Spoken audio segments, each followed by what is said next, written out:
وہ کتنی چیزوں کے لیے تڑپ رہا ہے۔ خود ایسے کئی لوگوں کے ساتھ واسطہ پڑا، جانتے بھی ہوں۔ ایک بندہ فیصل آباد میں ہے،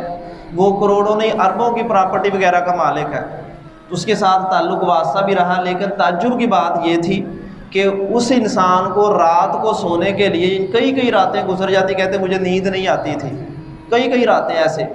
تو وہ کبھی گولیاں کھا کر اسے سونا پڑتا ہے۔ پھر اس کے بعد ذرا یہ حالت بہتر ہوئی تو کہتے ہیں کہ معدہ ایسا خراب ہوا کہ ڈاکٹر نے تجویز کیا کہ اربوں روپے کا مالک ہونے کے باوجود میں بغیر نمک مرچ کے کدو شوربے، یعنی پانی والے جس میں نمک مرچ نہیں، پانی یا مراد پانی کے ساتھ کدو اس میں ڈالا جاتا ہے، وہ میں کھاتا ہوں اپنے آپ کو زندہ رکھنے کے لیے۔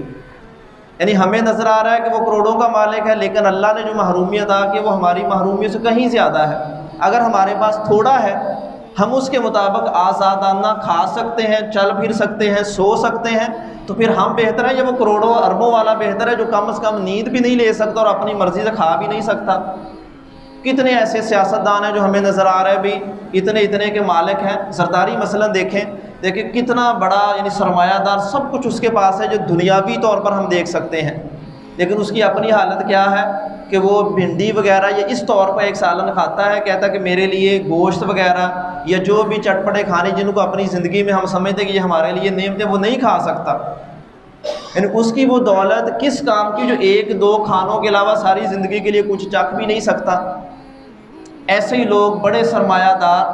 ایک بندہ وہ ہاسپٹل میں موجود ہے، وہ ذرا بہتر ہوتا ہے، وہ آ کر بتاتا ہے، اپنی حالت بتاتا ہے، کہتا ہے کہ میں مطلب یہ دیکھیں ایک نعمت کا اگر انسان احساس کرے کہ اللہ ہمارا سانس چلتا رکھ رہا ہے تو یہ بھی کتنی ایک بڑی نعمت ہے۔ وہ کہتا ہے کہ اتنے مہینے تک میں ہاسپٹل میں داخل تھا کہ میں جو کھاتا تھا وہ قدرتی طریقے سے جو اللہ نے ایک پروسیس رکھا ہے اس طور پر میرے جسم سے خارج نہیں ہوتا تھا، یعنی جسے ہم فضلہ وغیرہ کہتے ہیں جو قضائے حاجت انسان کرتا ہے، کہتے وہ خارج نہیں ہوتا تھا۔ تو میں 6 مہینے سے ہاسپٹل میں وہ نالیاں وغیرہ لگوا کر مشینری کے ذریعے خارج کیا جاتا، اور یہ انتہائی تکلیف دہ عمل ہے کہ انسان سوچ بھی نہیں سکتا کیسے ہوتا ہے۔ تو ہمیں کیا یہ نعمت ایک اللہ کی کم ہے کہ ہم جو کھاتے ہیں وہ آسانی سے انسان کے جسم کا حصہ بھی بنے اور اللہ بغیر کسی تکلیف کے اس کو خارج بھی کر دے؟ اسی وجہ سے رسول اللہ صلی اللہ علیہ وسلم جب واش روم وغیرہ سے باہر آتے تو یہ ایک آپ کی دعا منقول ہے، الحمدللہ الذی اذھب عنی الاذی وعافانی۔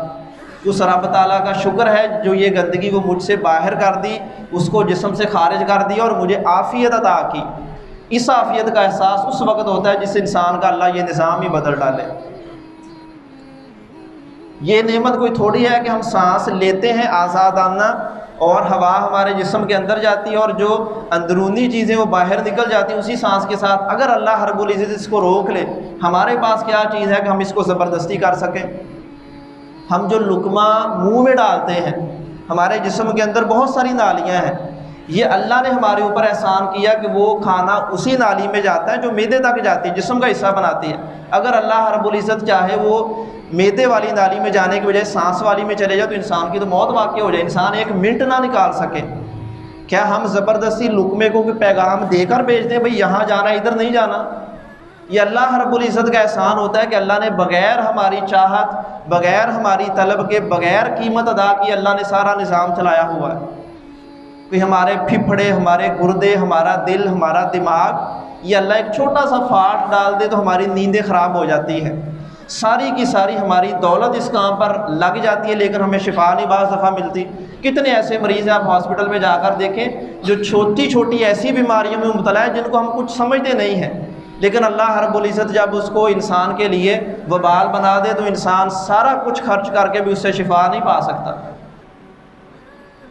یہ اللہ تعالیٰ فرماتے ہیں کبھی اپنے اوپر، اپنی ذات پر، اپنے جسم پر بھی غور کر کے دیکھو کہ رب تعالیٰ نے تمہیں کتنی نعمتیں ادا کی ہیں۔ وہ نمرود کا واقعہ معروف ہے کہ اس کے دماغ میں اللہ نے ناک سے یا کان سے ایک مچھر داخل کیا تھا۔ وہ حکمران وقت ہونے کے باوجود، اس وقت کا سب سے بڑا حکمران ہونے کے باوجود، سارے طبیب ڈاکٹر اس کے پاس تھے، لیکن ایک مچھر کا علاج نہیں کر سکا۔ اس ذلت پر آمادہ ہو گیا کہ جب مچھر جا کر دماغ میں حرکت کرتا، سر میں خارش، یہ ایسا درد ہوتا کہ لوگوں سے کہہ کر اپنے سر پر جوتے مرواتا، لیکن اس کے باوجود علاج نہیں ہوتا تھا۔ حکمران ہونے کے باوجود ایک مچھر کو کنٹرول نہیں کر سکا۔ تو ہم اپنے آپ کو دیکھیں، اگر اللہ تعالیٰ یعنی ہمارے یعنی کون سے ایسے اعضاء ہیں جن کا ہم کوئی لیمینیشن کروائی یا اس کا کوئی ہم اللہ کی طرف سے پہلے ہی اس کی ضمانت لے کر ہیں کہ یہ خراب نہیں ہوگے؟ ہمارے جسمانی اعضاء کھلے ہیں، کان سے، ناک سے، منہ سے کوئی چیز داخل ہو جائے اور جسم میں خرابی کا باعث بنے، کون سی طاقت ہے جو ہم اس کو روک سکتے ہیں؟ یہ وہ چھوٹی چھوٹی چیزیں ہیں جو ہمیں اللہ رب العزت کے شکر پر ابھار سکتی ہیں۔